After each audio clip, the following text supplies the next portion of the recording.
Bennelong. Thank you, Deputy Speaker. I came to this place, just like the member for Menzies, in mid-2022, and there was a lot that I would have expected to be part of the job, contributing to national policy discourse, formulating some of that policy, perhaps connecting with our communities, and of course helping people navigate through the NDIS, Medicare, and of course other government services.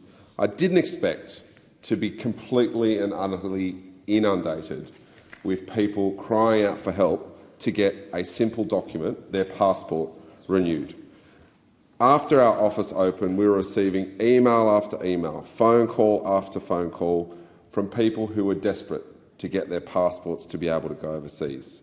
My office was bombarded with stories of people who have been waiting for months, some needing passports within 24 hours just to be able and go and visit their loved ones. Marilyn Sow, a devoted mother, applied for her children's passports in June, eager to embark on a long-awaited family trip. Little did she know that her joy would soon turn to anxiety as normal passport processing times were eclipsed and her wait for passports went from weeks and weeks into months. And she was lucky because our office was able to help her. But there were many, Deputy Speaker, that missed those deadlines, that lost money, that were unable to see sick relatives. The stress of this situation weighed heavily on Marilyn, and it complicated a process that should have been quick and easy. Imeldia found herself facing the race against time as she desperately sought to obtain her passport to go and visit her sick father overseas. The fear of missing out on her precious moments with her loved ones was really a weight on her shoulders, Deputy Speaker. And the member for Menzies cited very similar stories in his speech there just then, but failed to acknowledge the absolute basket case that was the Australian Passport Office left by the former government. Imeldia was terrified that she was unable to go overseas to bid farewell to her father in his time of need. Then there was Stephen and his whole family who had been waiting since the pandemic to go overseas on a long trip.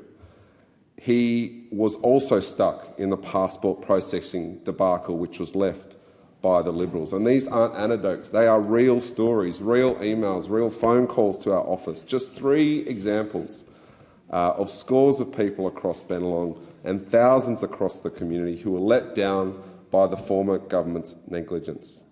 They, like many Australians, endured lengthy wait times, averaging 50 days at the peak of the backlog, a process that now takes a bit under 4 days.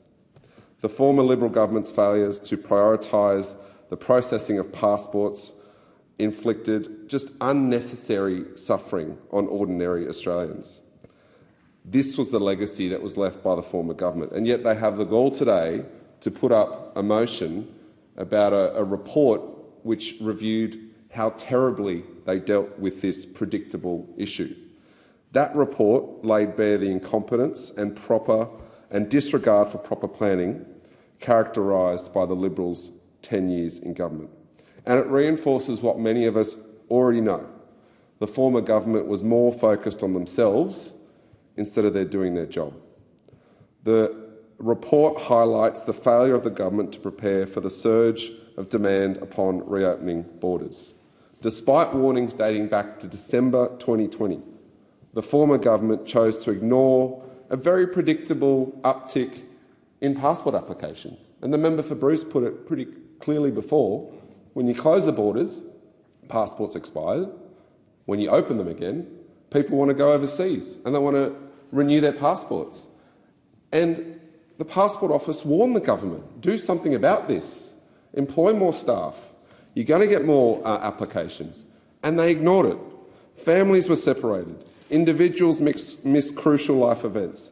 Travellers incurred significant financial losses due to plans, all because the former government chose to ignore that advice. Ignore it. It was so predictable, yet they ignored it. And a recent documentary showed us how dysfunctional that government was, where they were more focused on looking on themselves than doing their jobs. Well, thankfully, we've cleaned up the mess. It's what we're elected to do. 94.9% of routine passport applications are done within the targeted 10 days, and now it's just 3.9 days average time, Deputy Speaker.